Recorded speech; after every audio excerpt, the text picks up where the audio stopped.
Hey guys, and welcome back to another episode of Women Unleashed. On today's episode, we'll be going through all things health and fitness, from menstrual cycles to training, running, and hyrox. And I'm joined by the wonderful Chenyang. Thank you for having me. Thank you so much for coming on. So, let's dive straight into it. Give us a bit more of an insight on who you are, what you do, and just let our audience know. Cool. So my name's Chenyang, and I run an online fitness coaching business called Aspire Coaching, and we work with women all around the world to get them in their best shape, but in a way where they're not obviously restricting the foods they love in a very sustainable way. And recently we've kind of more so align ourselves towards like working with like Asian women, just because obviously I'm Asian, I understand the cultural needs. But I guess with my own journey, like my fitness journey, the start of it really takes me back to like uni days, like 5-6 years ago, where I got into competing, which obviously you have too. So I was bikini bodybuilder for like 2.5-3 years. That was my like complete identity. Lived and breathed the sport. Thought like that was all I cared for. And then obviously went through a health journey that we'll speak about in this podcast. And then kind of came out the other side, being more of a functional girl, like finding, a love for running, and then a hyrox. Went through a whole journey there with health as well. So I think I've kind of done everything in terms of like fitness and wellness, and I think I'm at a point now in my journey where I really understand what my body needs and what a woman's body needs. So yeah, I feel like that's really, really important what you just said there at the end, because we have to go through all the different types of training and different things to kind of figure out what works right for us. And it's mad that we used to actually compete together. Yeah, I know. We were on stage together. We really knew each other though. I still remember seeing you on Instagram being like, hey, that's who I'm up against. Literally. Like, what does she look like this week? Oh, she's getting quite lean. On my cardio. Comparing yourself to others, it's such a messed up sport, isn't it? You're looking at everybody like rivalry, basically. Literally, yeah. What kind of made you get into competing? I've always loved the idea of like self-development. I've always been very competitive, and I just want to become better. So competing for me was like, well, I was already at the gym, I was training hard, and I just want to know like, what could I do? Like, how could I get to the next level? I also saw it as a challenge. I was like, I want to put myself through that challenge and through that pain, as like sadistic as it sounds, because I think you grow a lot and you learn a lot when you go through challenges, right? Yeah, 100% agree with that. I feel like it is very much so pushing yourself and seeing what you can do to your body, but at the same time, it's really messed up because it does mess up your body as well. And how long did you compete for? 2 years, yeah. 2 years. Did you enjoy it whilst you did it? I loved it when I was doing it. Yeah, absolutely loved it. I gave my all. Yeah. And any regrets? Honestly, no, like I don't regret doing it at all. I think I just wish I would have had known a bit more about the health repercussions going into it. I always knew, obviously, it's probably not healthy because I'm extreme dieting and then overeating essentially, right? It's like a binge cycle. But I just didn't realize how many years it would take for my body to get back to like its normal state. And even now I feel like my body is so sensitive, and I do think it's because it's been through all of that dieting. Oh, 100%. I agree with you on that. It's like I regret it, but I don't in a way.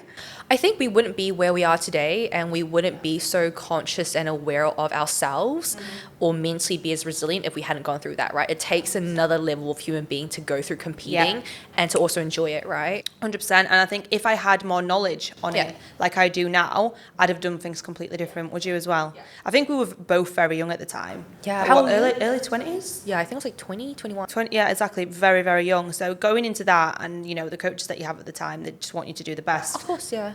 Your health isn't their top priority, really. They don't care. They say they do, they don't. Yeah, I know. I 100% agree, no chance. So after competing, when you stopped competing, did you have any health problems, any health implications, anything like that? So I lost my period for 3 years. Like I never even got it back during my off season. I had it like maybe 1 week and then disappear again. It took me another like 2 years to actually get it back. And that was, I think, just mentally the hardest thing to go through as a woman. Yeah. Especially, I think, when you are someone who knows you want children in the future and you do care about your, like female hormones and your health. Yeah. It just really scared me to be like, will I ever get it back? It affected my like sex life, my like relationships. I wasn't dating because I wasn't interested. Yeah. I had no energy. I didn't feel like a woman, I mean, I could literally relate to all of what you just said. But like for me and you, I was the same, I got told I was infertile when I had my bloods done, but some women who don't get the cycles, like, I'm so happy I don't have to deal with that every day, but it's like, that's not healthy. That's not okay. That's not okay for you not to have a cycle. Like, yes, I get it. It's a bit of a faff for a few days, but you need that. That shows you are a healthy female. And I think when you've been through what we've been through, when you've lost your cycle, you no longer dread it coming. It's like such a relief. I'm grateful. You're grateful because you're aware of how important that cycle is, like what it represents, Yeah. right? So I think for a lot of women who are like, oh, thank God I didn't get my period, like happy days, I'm not even going to like think about why I didn't get my period. Yeah. I think that's just like, it's just wrong. Like you need to be having those regular cycles. It's so important. Yeah. And what did you do after? So when you had did you focus on your health, on like kind of recovering, or did you kind of get straight back into different style of training? No, so for a good like those 2 years, I was in New Zealand for a bit and I was traveling. I literally just focused on like actually gaining weight, which was really hard, like going through a weight gain journey, learning how to eat again. I think like relearning habits around food, because I think during competing I learned to like leave my breakfast until like very late, because I was like, oh my God, I don't have enough food during the day, right? Yeah. Save your small calories. portions, save your calories, right? Like no liquid calories, all this, go for a morning walk first thing in the morning. Eating with a baby spoon, did you ever do that? Yeah, teaspoon. I still sometimes eat with a teaspoon. Why Me am I too. eating with a teaspoon? Yeah, I'm an adult. What am I doing? Right. And then you start learning like, no, as a woman, you shouldn't be going on a faster walk or faster cardio. It's horrendous for your health, right? Your hormone health. You should be eating a massive breakfast. Like that should be your biggest meal. Have protein, have healthy fats and carbs, right? Don't just have protein, remove your carbs and fats. Yeah. So it's like unlearning all those behaviors from bodybuilding. So that was those 2 years. And then just learning how to love my body again, like for its healthy state, which I couldn't. Like for a very long time, I look in the mirror and be like, I feel so fat.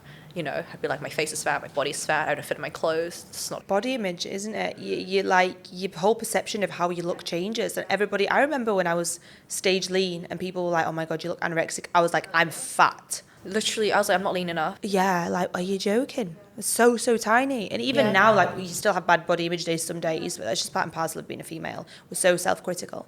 Okay, cool. So after that, once you managed to kind of get back on track with your food and eating, I'm guessing you wanted to set yourself another goal, something to work towards. Yeah. What was that?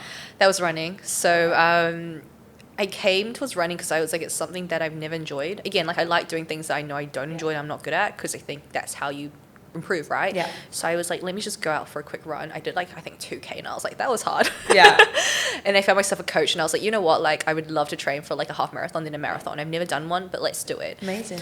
So yeah, then like moved to Dubai and then ended up doing my first marathon here, which was so much fun. Like it was one of those moments where I was like, well, I've done this just to see how my body can physically like perform rather than how it looks. Yeah. And like to be honest, I think I gained like 3 kgs during that prep anyways, but like that was not even like something I considered. I was like, I don't care, I'm just trying to fuel my body because I want to run, right? And that was so like empowering. Yeah. And how did you find the transition from obviously bodybuilding, which is so different to running? Very relieving, I think, Yeah. because again, it reminded me that fitness is so much more than just how you look and what you're doing at the gym, right? It's so much more than how important you are with your nutrition and having to track everything. It was more like you can also learn to listen to your body and fuel it based on the day, not like, because I think with bodybuilding it's very linear. Every day you're eating the exact same calories and macros, but it's like actually on a day-to-day basis your needs are probably going to change, right? So going through the running and just being more intuitive was so empowering. It was so much fun. Was it hard for you to kind of go from, you know, tracking everything to just eating intuitively? I think so. I think it takes a bit of time for you to really learn to trust yourself. And I think it also takes a lot more discipline, actually, to be like, I'm not going to take the piss, right? Because I think sometimes people think it takes a lot of discipline to track, which it does. But I think you then almost have this crutch towards tracking, and it's almost this like obsession. And I think it actually takes someone a lot more discipline to be like, I'm going to step away from that and just listen to my body, right? Because, you know, sometimes, like hunger cues, for example, you might not actually be hungry. Yeah. You might actually just be thirsty, but people will go and just eat. So it's about having that control over food as well, which I think a lot of women do struggle with due to emotional eating and everything like that. Did your body composition change in a positive and negative way? I think if I was to compare how I look now versus obviously when I was bodybuilding, yes, I probably had a lot more muscle mass. I was a lot denser back then. But do I care? No, right? I think you go through this process like really learning to love your body, to be like, it's not the end of the world, right? Because you're not micro-analyzing your body. So you're like, so what if I have a bit more body fat and a little less muscle mass? So what if I'm enjoying my movement and it's not my bodybuilding, right? I'm going to go run instead or go for a walk, or I'm just going to do Pilates. Like, so what? Yeah. And it's a completely different mentality, because I remember I would never miss a training day. Like, I couldn't. Even if I went out somewhere, did something, I was on a holiday, like, I would never skip a training. Yeah, because you get wired to be like, training first. Everything second. Training is first, right? And I used to be like that. I used to be like, no, you have to do this. Like, even to clients, like, get it done, get it done, get it done. Now I'm like, it's not actually about that. It's like you had these rose tinted glasses on, and that's made you just think all bodybuilding, everyone has to do that. But no, actually, no, it's a lifestyle. You don't do any of that. So now sometimes I'll train 3 times a week. We had this conversation the other day, didn't we? Like, oh, we've only trained like twice this week, and it's not a big deal. Like, listen to your body. If you need to take a break, you need to take a break. And okay, so bodybuilding had a negative effect on your health. What about running? Surprisingly, I don't think running had too much of an impact because I was fueling myself so much. I was eating like 3,500 to 4,000 calories, and I'd eat back what I was running off anyways. So yeah, it actually surprisingly, I still had my cycle. Everything was perfect. So I think again at the end of the day, you have to look at like what's going out, what's coming back in, right? If you're fueling your body enough, it should be fine. Okay. Yeah. So at what stage did you lose your cycle again and things started to kind of mess up? Because I know obviously we had this discussion. That was when I started hyrox training, and that's very high intensity, right? So after running, I was like, "Oh, hyrox, like that's like the new trend, right? Like let me have a look at hyrox." I think it's again an amazing way to push yourself. It's so social, right? You meet so many incredible people, but I think you have to learn to also put a boundary in terms of like how hard you're going to train, and also balance that stress out with other things going on in your life. And I think already as a business owner, right, you have enough stress going on. I was still running at the time, I was still weight training, and then I was hyrox training. So I think that's where I went wrong. Yeah, I was like, maybe just choose one, but I'm still doing all three. So I lost my cycle at the start of last year again, and I was like, okay, something's up. But again, like, I don't know what in me was like, oh, it should be fine. Just continue training, right? Because I loved it so much. Got carried away with it. And then, yeah, the last year was a struggle with my health. Like, it was probably the worst I've seen my health ever. Like, what happened? I didn't know this until September when I got my bloods done, but basically from January till March, I just started getting like really fatigued, and I was like, oh, I'm probably just tired from training. It's fine. But as a bodybuilder's mentality, I was like, crack on. I was like, don't be lazy, just get your training done, right? It's fine. And then from March up until probably just a few months ago, I just started breaking out with like cystic acne to a point where I've never felt so uncomfortable in my own skin. Really lost a lot of self-love. Like I would wake up in the morning, look in the mirror and cry. And I've never experienced that in my life, you know. And it's just scary because it feels so disempowering because you're like, I don't know what's going on. I can't control it. I wake up and it's on my face, and you know, when you're filming as well all the time, you're on calls. It's so hard. You can't hide it. Like if you put a bit of weight on your midsection, you put a baggy top on, hide it. Your face, you can't hide. Just still like bumpy, right? You couldn't hide it. And I was like, something's wrong because my food's great, my training was great, right? And then I got my bloods done, and basically my cortisol was like through the roof. No T3, no testosterone, progesterone, no estrogen. Like everything was tanked. Was insulin resistant. I was like, no wonder I was so puffy and gaining weight from like barely eating that much. I eat really well, right? And it's crazy how just reducing all that stress. I stopped running, stopped like HIIT training, just training 3 times a week max. Sometimes I do 2 because I'm tired. Meditating, learning to slow down, right? Being on the right supplements. Just within the last 2 months, skin's cleared. I feel better. Like it's crazy how much all that internal stuff changes just from like stress, right? Yeah, and it is all stress related because it all literally circles back to stress. And I remember having this conversation with you, and I was like, you need to get your bloods done. It'll be hormonal, it'll be like cortisol related, because that's exactly what my issue was. You know, I still think my cortisol is still high. Like I feel it in my face when I wake up puffy naturally straight away first thing in the morning. But as you say, yes, people might be going through stress because they've got their own business or family stress, relationship stress, but people don't look at everything else, like the training side of things. That is one of the biggest things that will cause you stress. You might not think at the time, but it really does put physical stress and mental stress on your body as well. I think it's really, really difficult to kind of step away from that and accept that. And as females, we're more prone to developing things like that. You know, we're not males, we work completely different. Our bodies are more sensitive and fragile. And coming from a competitive background, you've put your body through a lot anyway. That stress for 2 years that you put on your body will carry on for the next few years as well. And then you went from one thing to then doing hyrox training. Hyrox is a big thing now. I feel like it's just a trend. It'll pass by. Like running became a trend. Everyone started running. Then everyone starts hyrox, and there'll be something else that comes up. And yes, if you're a healthy female, all well and good to, you know, go and do hyrox, but just focus on that. Don't do 100 things and just at once. make sure you're eating enough, right? Like make sure you're getting the right nutrition, you're resting well as well, right? Like I think people get really carried away because it's fun and they do so much, right? And I've got a lot of friends around me who are like obsessed with it, but then just doing so much, and I'm like, just be careful. You need to listen to your body as well. Like I'm still a culprit for this. I'll be like exhausted and I'll be like, oh, but I've only been twice this week. I'll push myself to go again. But you actually should probably take a rest, and it'll do your body so much more, like give you so much more benefit rather than actually pushing yourself through that. How was hyrox training? Because I've always wanted to do it. I've wanted to do it for so long, but I know my body won't take it. It was so much fun because, again, it was like, it really breaks your limiting beliefs because I was like, I can't do this, right? The first time I went on a ski erg, I was like, oh, what the hell is this? I was like, I can't do it. Like, I literally like felt exhausted. I just felt so weak, and then it became one of my favorite things. Same thing, the wall ball, I could do like 10, and now I could do like 50, like back to back, because it's just, yeah, it's really fun. But I would say, like, do it in a way where you're really managing all the other stress, right? If you have nothing else like really demanding going on in life, I think that's fine. But if you have all these other things you're juggling, it's gonna be hard. Yeah. And with the hyrox training, how often were you training per, like, how many times per week? I was doing 3 times per week, but again, I got carried away where I would do a weight training session because I loved it so much. Because I'm like someone who, like, if I love something, I go all in. I'm like, you have my whole commitment, right? So I'd do like my weight training, then I'd be like, oh, I'm really itching for a hyrox. So I'd go and do the skier for like 40 minutes and then go for a run. 40 minutes? Literally, it was so therapeutic because I was also going through just a lot of like shit with my, like, this guy I was seeing. So it was my like outlet where I was like, I'm just gonna go and ski for 40 minutes and zone out, right? 40 minutes, that sounds like my worst nightmare. Yeah, so I think I just went too overboard. Obsessive personality. Yeah. And what about now? What are you doing now in terms of training? Very chill. It's like 3 weight sessions per week max. Pretty much like mainly legs focused, and then I try to get like at least 10 to 15k steps, and that's just more like for me, just like relax myself, right? That's pretty much it. Yeah, I play paddle once or twice a week. Got into dancing. Small activities, like things activities, that active hobbies, activities. Yeah, hobbies, activities that you enjoy. That, you know, it's like I say, it's a mental thing as well. Yes, you are exercising, but you don't see it as exercise. Exactly. And I think with weight training, that's always going to be a staple. Like, if I was to take everything out, the weight training has to be there, because I think just from a health perspective, getting the right amount is so important of like bone density, right, body composition as we age. So like I would never remove that.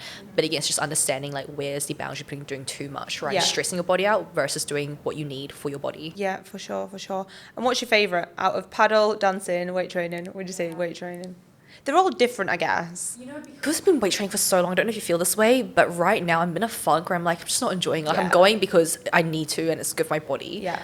But it's discipline. It's discipline. It's no longer because I just want a big ass. I do, but it's like, you know, it's not like I actually love it. I would say paddle just because like it's a new skill. I love learning, right? It's social. I love meeting new people. Yeah. So I'd say paddle at the moment. Paddle, I love paddle. It's so much fun. But with the weight training thing, I'm the same. I can't bothered. I just force myself to go. Like, just go. Go. And that's the difference between discipline and motivation, you know? Of course, yeah. I'm not motivated to go, but I'm disciplined. I've done it for so long. Yeah. I know that if I go, I'll feel better. Like the other night, it was Monday, and I was filming during the day, and I was like, oh, you know what, I'm going to take a rest day, because I hate training at night time. It's just not for me. I'm tired. I'm exhausted. Yeah. And I had a banging headache. I couldn't focus on work. I was like, you know what, I'm going to go. I went and I felt so much better. I actually had a best session. Nice. Like, you do, don't you? The ones where you don't want to go always end up being good. Tend to be the best ones. And in terms of your health, how is things now? You got your cycle back, skin's good. Yeah, I've had my cycle back for like 5 cycles now. So yeah, it's amazing. Yeah. I'm getting my bloods done tomorrow actually to check things out. Exciting. I think intuitively we know when we're feeling better, right? Because I wake up in the morning 100%. without my alarm, and I can get out of bed. Because when I was struggling, I couldn't get out of bed. Like, it felt like, you know, when you're like a few weeks out from show and it's like you just feel heavy. It feels like there's like a truck on me. Like that was how I felt for a few months, and I would fall asleep at 2 or 3 p.m. at my desk, and I just didn't know why. I can't believe, like, in hindsight, I can't believe I didn't recognize the signs. But I think when you're so deep in it, you kind of ignore the signals, right? You don't see it. You try to ignore it because you want to do what you want to do. Exactly. And I feel like I'm still like that in certain aspects, you know, like I know, and I tell my clients one thing, I'll still go do another sometimes. And it's hard unless you've got somebody else looking over you to be accountable, to be like, you need to rest, you need to do this. Exactly. Because ourselves, we'll just keep pushing ourselves because of the people that we are. Our mentality will be like, no, I'm going to get it done, I'm going to do this, I'm going to do that. Exactly. I think like it helps when you actually force yourself to slow down and like put it in your diary to be like, this is like intentional slowing down time to just listen to my body, right, to understand where I'm currently at. Because otherwise you just get carried away, don't you? Yeah. Let's talk about like yoga, meditation, breath work, slowing down side of things, because I feel it's becoming a big thing recently, and I think it's very positive, because a lot of us humans, people, we live very fast-paced lives, especially here in Dubai. Yeah. Life is so fast-paced. You go all the time, and you don't get that slow down time.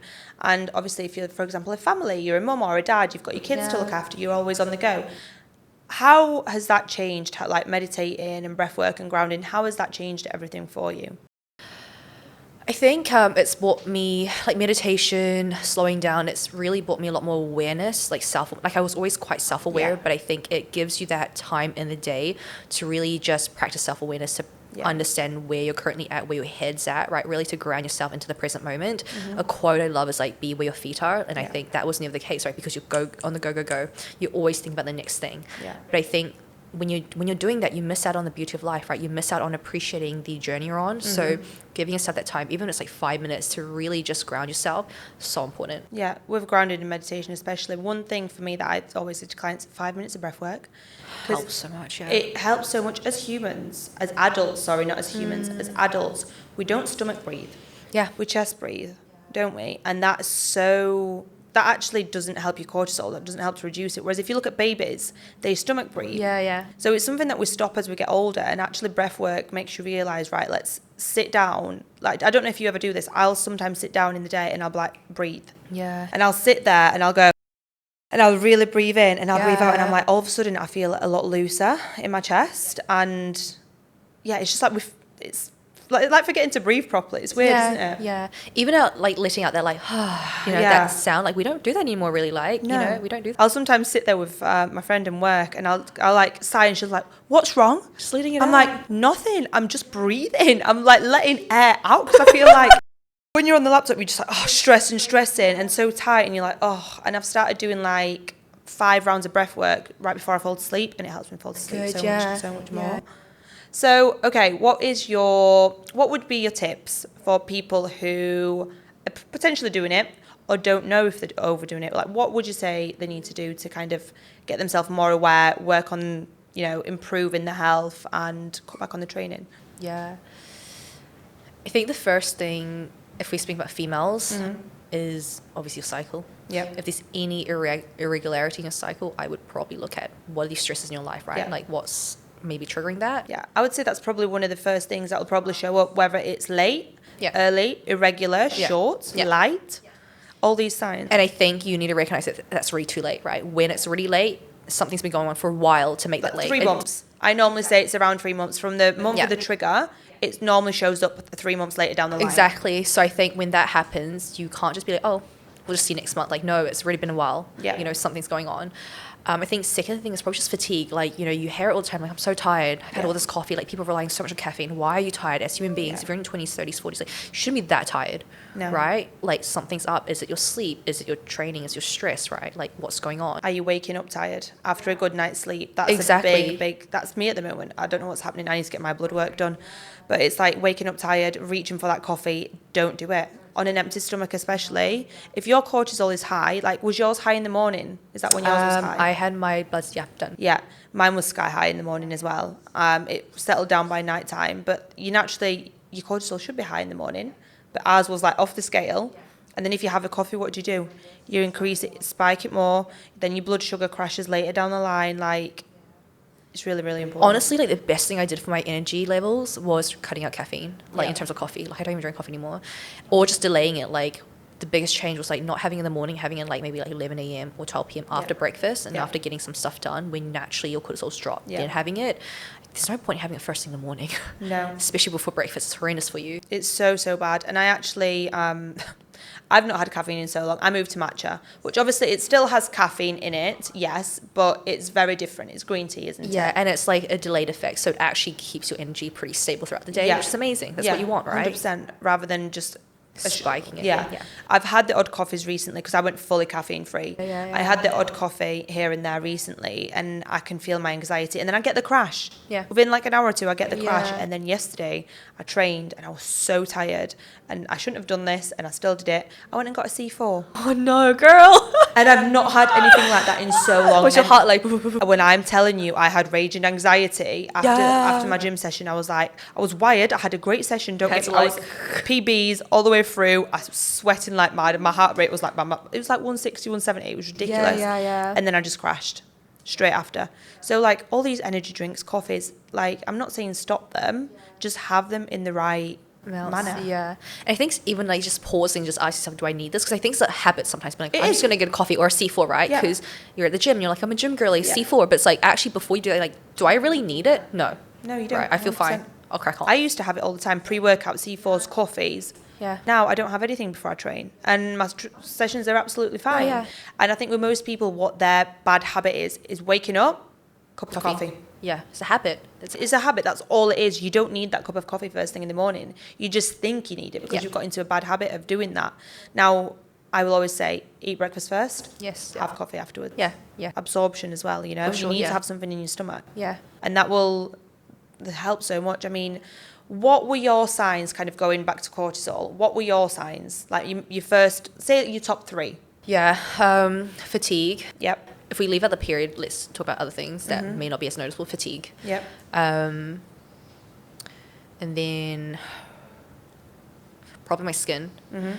And then after my skin, my puffy face. My face was so swollen. I had no idea why. And I was like, I'm going to use like gua sha, like icing, everything. I was like, maybe I need to lose weight. Yeah. I was so Inflammation, that is honestly. feeling just watery. Yeah, that is my top one. Puffy face. I would wake up and I would start putting my face in icy water. I tried everything. Gua sha on my face like you. Nothing would work. It's just, and I'm just like, I just look like I've gained about 3 kilos. Same.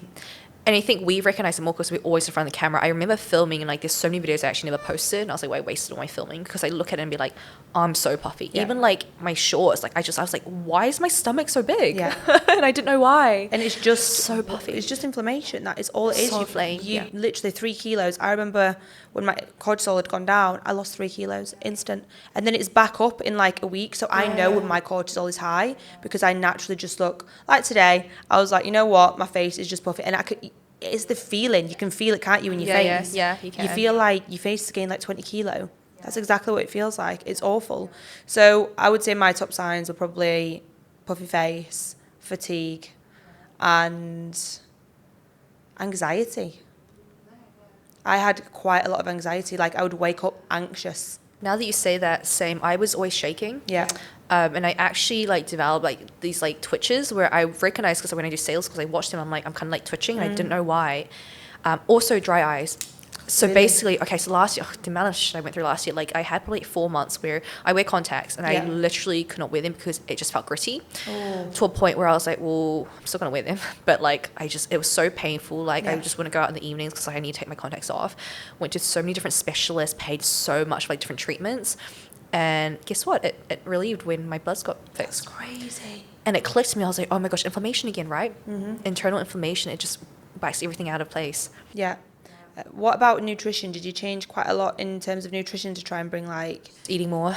I started eating more. I also like seed cycling. I don't know if you've been doing that, seed cycling. Yeah, so seed cycling with my period. But not too much change because I've always been good. My nutrition, that's also why I wasn't sure what was happening because it's like, nothing's changed. Why is my skin so triggered? Yeah. Going back what you just said in terms of like cycle syncing, seed cycling, just so if people don't know, it's basically matching your nutrition around of kind of which stage of your cycle you're in. So there's certain foods that people should eat around your menstrual cycle, around your ovulation, luteal, follicular phase. Yeah, that's exactly what it is, just in case people didn't know what that was. And it's working in tune with your body. Same with your training, you know, adapting your training around, like I've actually stopped pushing for PBs now when I know it's my cycle or I'm in my luteal phase. I'm like, it's pointless. What's the point? I literally go in for a lighter session and that's it. And I'm like, cool, amazing. Still enjoyed it. Actually, I enjoyed it better because I didn't have to kill myself. Yeah, just move your body. But that's, change your expectations. So important. And it's something that I try and instill into my clients as well. Like, just listen to your body. Don't get wound up if you can't get a PB a certain week. It's also like, it's not the end of the world. Like, if we just remind ourselves, like, zoom out, it's not the end of the world, right? You are moving your body, you're taking good care of yourself. That's the key, right? Yeah. And looking after your body, right? I think men have it so much easier.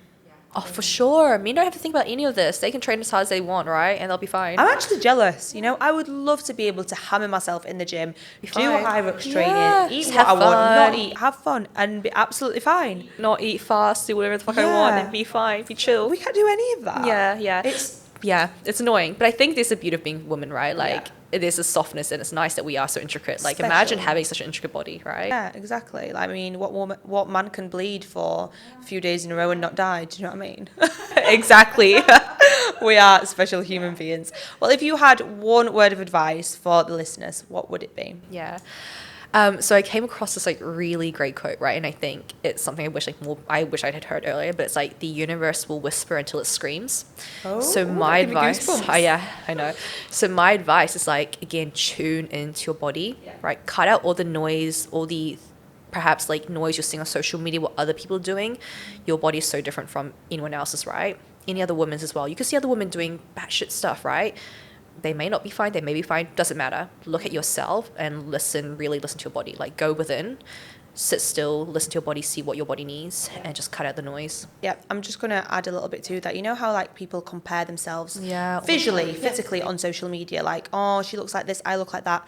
Don't compare yourself in terms of like your health either, because you don't know that person might be completely fine, Yeah. you know, Yeah. and they could be doing all these things, but you can't do that. I literally said yesterday to my friend, I was like, I wish my body was healthy and normal like it used to be, Yeah. because I want to be able to do an 8-week cut and actually lose weight, where I can't do that, you know. So appreciate your health whilst you have it. Yeah. If something's wrong, go and look for the answers ASAP. Yeah. ASAP, And it will be because always in your bloods. it takes a lot of time to find out what's actually wrong with you. It took me 3 years and I still don't know to this day what the trigger is and exactly what's going on. Like, I know briefly, but I'm still looking for the 100% answer, you know. Also, like, when you compare yourself to others online, you don't know half the story, right? Like, when I shared a little bit about what I'd gone through, like, the amount of my clients who are like, oh my God, I had no idea this was such a breath of fresh air. I didn't know you were going through all of this. And I'm like, yeah, I guess when you look at my social media, it's like, oh, she goes for a run, she's crushing it with her training, she's so strong, you know, running a business. It's like, you don't know half of what went on last year, right? Yeah, exactly. So I guess it's just like if people are open to speaking about it as well, you know, that's why I wanted you to come in here and kind of speak about your journey, because I know it's relatable in terms of running and hyrox and how many people are doing it at the moment, but they're so oblivious. It's like with bodybuilding, you're so oblivious to actually what harm it could cause you. And hyrox, yes, it can do that as well if you're doing it along with other things. It's And the most not looking after strenuous yourself. thing. It's so very high intensity. strenuous. My heart rate was at 180 the whole like game, like the competition, like the 1 hour, 180 on average. Yeah, Can you that's imagine? ridiculous. It's like you're about to have a heart attack. Literally for an hour. Oh my God, that's horrific. To be fair, I was doing reverse lunges yesterday. There's Red Bulls there as well, so between each session, like Red Bull, Red Bull, Red Bull. Oh my God. Jesus, cardiac arrest incoming. Literally, That was like me yesterday doing reverse lunges, 170. I was like, whoa, I can tell I'm unwell because obviously like, Yeah, I can't that's breathe not properly. okay. I was like, Jesus Christ. But thank you so much for coming on. I really appreciate it. I have said that I will have you on for another podcast, Yes, let's definitely, do it, but yes. it'll be related to dating life in Dubai, relationships. So much on that. Something a little bit more exciting. But I hope that people can take away a lot of stuff from this podcast. And if you ever need anything from Chenyang or myself, I will link her in the show notes as well. But thank you so much for watching, and I'll see you in next week's episode.